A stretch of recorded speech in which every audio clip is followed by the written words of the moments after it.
नमस्कार, मैं महक। आज हम पहुंचे हैं कैथल टोल प्लाज़ा पर, जहां हमारे बीच मौजूद हैं किसान यूनियन के अध्यक्ष गुरनाम सिंह चिरोनी जी, जो वह यहां पर किसानों का समर्थन देने आए हैं और क्या कुछ संदेश देने यहां पर आए हैं। उनकी बातचीत करते हैं हम कि वह क्या संदेश किसानों तक क्या संदेश पहुंचाने के लिए आए हैं। उनसे बातचीत करते हैं कि वह यहाँ पर आए हैं। उनका अभी ये सुनने में आया है कि वह और भी टोल प्लाज़ों पर जाएंगे, लेकिन उनसे बातचीत करते हैं कि वह क्या कुछ संदेश लेके आए हैं। ये कुछ देश के चंद लोगों के पास थोड़ी सी गुणवत्ता है कि उनकी आमदन बढ़ गई और पूरे देश का की जेब में कुछ बचा नहीं। आज देश का रिकॉर्ड बता रहा है, एक आदमी की 1 घंटे की आमदन 90 करोड़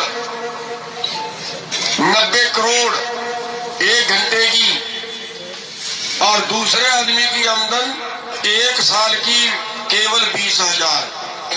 1 साल की एक परिवार की 20,000 सरकार का रिकॉर्ड बता रहा है, मेरा नहीं।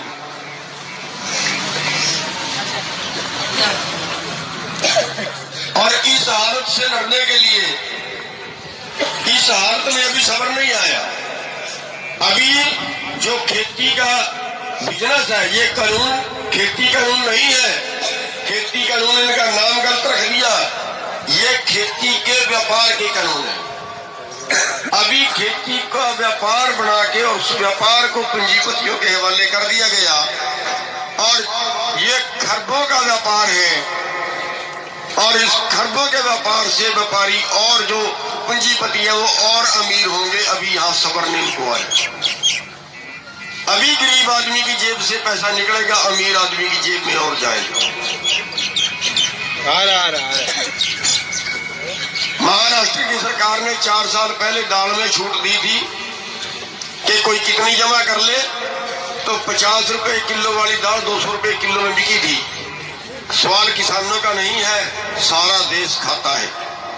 सारे देश ने खाई थी, किसानों का नहीं, खाने वालों का ज्यादा झगड़ा है। यहाँ 25% बात खाने वाले की है, पैदा करने वाले की है, और 75% बात खाने वालों की। आलू 40 रुपए किलो बिका है, 7 रुपए में खरीदा है। प्याज 8 रुपए में खरीदा और 80 रुपए किलो में बिका है। किसने खाया? जितनी भी, वो इतना सा जरूर है कि जो न्यूनतम समर्थन मूल्य की लड़ाई है, वो अकेले किसान की उसको मान सकते हैं, किसान की और मजदूर की उसको मान सकते हैं। सरकार रोज टेलीविजन में बयान देती है कि एमएसपी तो हम दे रहे हैं, न्यूनतम समर्थन मूल्य तो हम दे रहे हैं। लेकिन आपको बता दें, किसान 600 फसलें पैदा करते हैं,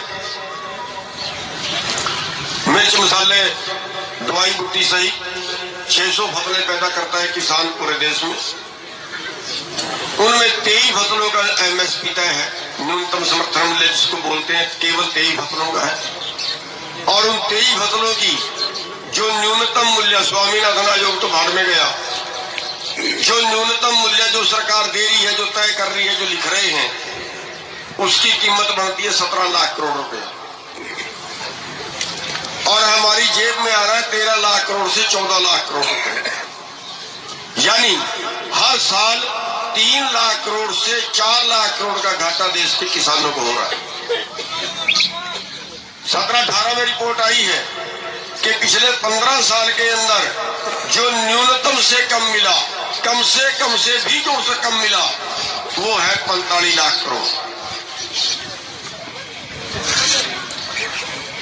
और यही कारण है देश की जीडीपी डाउन जाने का। अगर 3 लाख से 4 लाख करोड़ रुपया और किसानों को मिले हर साल, तो वो पैसा मार्केट में घूमेगा। आप दुकान से माल खरीदोगे, दुकान वाला व्यापारी से खरीदेगा, व्यापारी फैक्ट्री से खरीदेगा, वो पैसा मार्केट में घूमेगा, लेन देन बढ़ेगा, उसी को बोलते हैं देश की जीडीपी।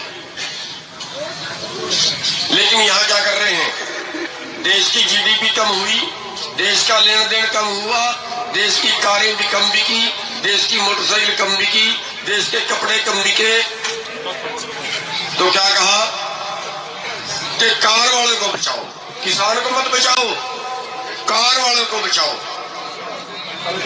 5 लाख करोड़ रुपया पिछले साल देश के खजाने से निकाला।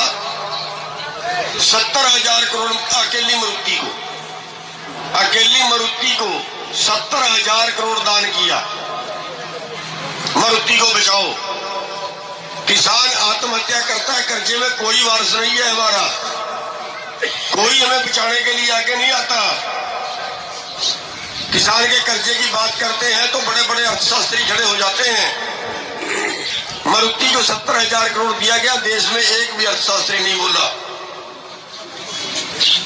70,000 करोड़ देश के बिल्डर जो ये बड़ी बड़ी बिल्डिंगें बना रहे हैं, कहते घाटा पड़ गया, इन्होंने बिल्डिंगें बनाई, बिकी नहीं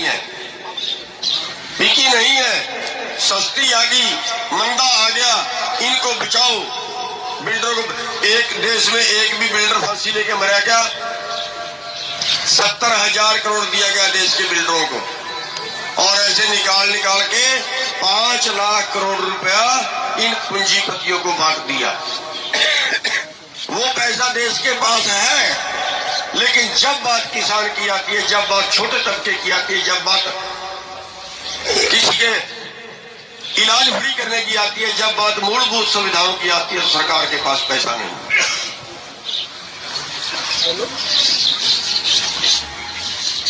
और जब बात जितने बार सरकार से बात करने की कोशिश की कि आप एमएसपी में बोलिए, बताइए एमएसपी पे। जब हमने अमित शाह से सवाल किया था, कृषि मंत्री से सवाल किया था कि बताइए, हम तो न्यूनतम की बात कर रहे हैं, सबसे कम भाव, अगर वो भी हमें ना मिले, लागत के हिसाब से नहीं है, लागत से कम है, वो भी हमें ना मिले, हमारी जमीन से केवल हमारी मजदूरी भी ना बचे, हमारी जमीन से केवल हमारा ठेका भी ना बचे। अमीर होने की तो हम बात ही नहीं कर रहे, अरे हम बात कर रहे हैं केवल हमारी मजदूरी तो बच जाए। आप लोगों ने सुबह से लेकर शाम तक खेत में काम किया, उसकी मजदूरी तो मिल जाए हमें। हमें तो केवल मजदूरी नहीं मिल रही है, अगर मजदूरी मिल जाए तो भी हमारे परिवार चल जाए। और हम उसके लिए लड़ रहे हैं, और उसके लिए लड़ें, और फिर सरकार हमारे पे कसाई हत्था खोले, मुकदमे पर मुकदमा दर्ज करे, और गुंडे लेके आए हमें मरवाने के लिए, फिर इससे बड़ा अत्याचार और क्या हो सकता है। लेकिन हम उस अत्याचार का मुंह तोड़ जवाब देंगे। इससे बड़ा देशद्रोह नहीं हो सकता कि एक सत्ता पार्टी अपने गुंडे भेजे हमें मरवाने के लिए, अपने गुंडों को डंडे देके भेजे, उनका एमएलए बयान दे कि हमें छूट दें, हम इनका कत्ल कर देंगे, हम सड़कें खून से लाल कर देंगे। ये हैं हमारे देश के नेता, और फिर मुकदमा दर्ज नहीं होता उन लोगों के ऊपर कि हम किसानों का कत्ल कर देंगे, हम सड़कें लाल कर देंगे खून से। क्या चाहते हैं ये लोग? अपने आप लाल किले पे झंडा चढ़वाया, और तो शुक्र है ऊपर वाले का, अमित शाह से और मोदी से उसकी फोटो मिल गई, अगर ना मिलती तो कत्लेआम मच गया था। फिर अपने गुंडे खड़े कर दिए बट्टे मरवाने के लिए, पंजाब की ट्रालियां जा रही हैं, उनको बट्टे मार रहे हैं, रास्ते में खड़ा कर दिया था बवाल। तो शुक्र है आप लोग समझदार थे, दोबारा से पटरी पे बात आ गई। अभी बता रहे हैं कल परसों में सोना के आसपास कहीं गुरुद्वारे पे कोई हमला करवाया है, वहां पे सिखों के घर थे, वहां पे उनके बट्टे बुट्टे मारे हैं, वहां पे डंडे मारे हैं उनको। ऐसी घटना का पता चला है। इससे बड़ा देशद्रोह क्या हो सकता है? जो भाई को भाई से लड़वा दे, उससे बड़ा देशद्रोह क्या हो सकता है? इतने बड़े षड्यंत्र ये कर सकते हैं, ये तो हम सोच भी नहीं सकते। कहां ले जाना चाहते हैं इस देश को?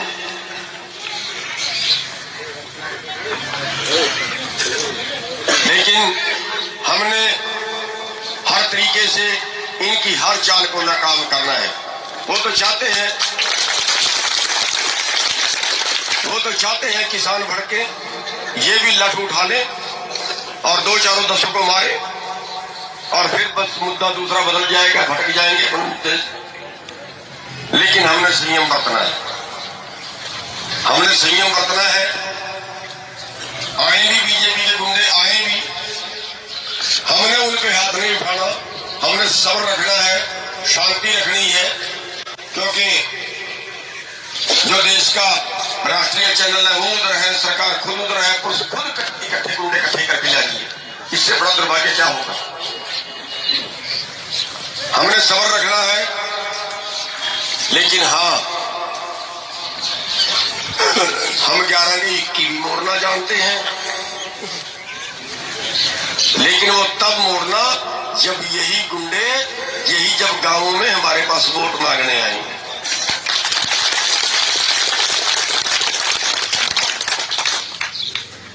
ये बहुत कुछ कर रहे हैं, बहुत से षड्यंत्र रच रहे हैं और अभी बहुत से रचेंगे।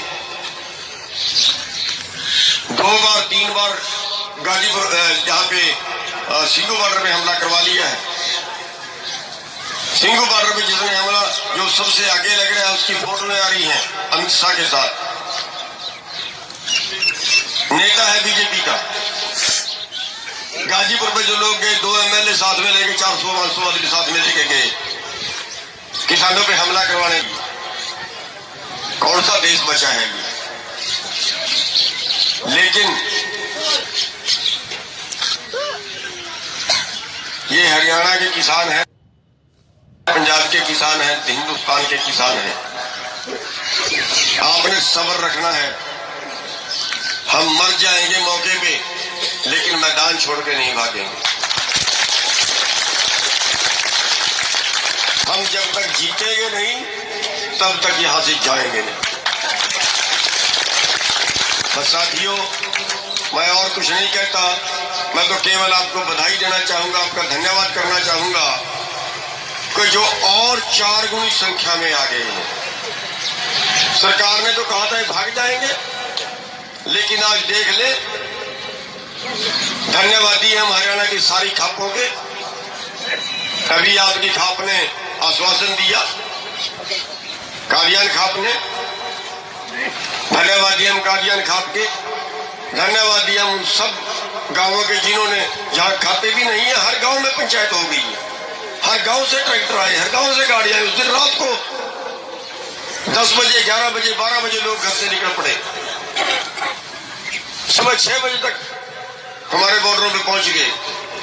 साथियों, बस ऐसे ही रहना। हम धन्यवाद करना चाहेंगे सभी खापों का जो इतना, ये धर्म युद्ध है। किसान आंदोलन तो इसका नाम दिया गया है, पूरे देश का खाना। अगर पूरे देश, उसको भी भोजन चाहिए, उसको भी भोजन देता है परमात्मा।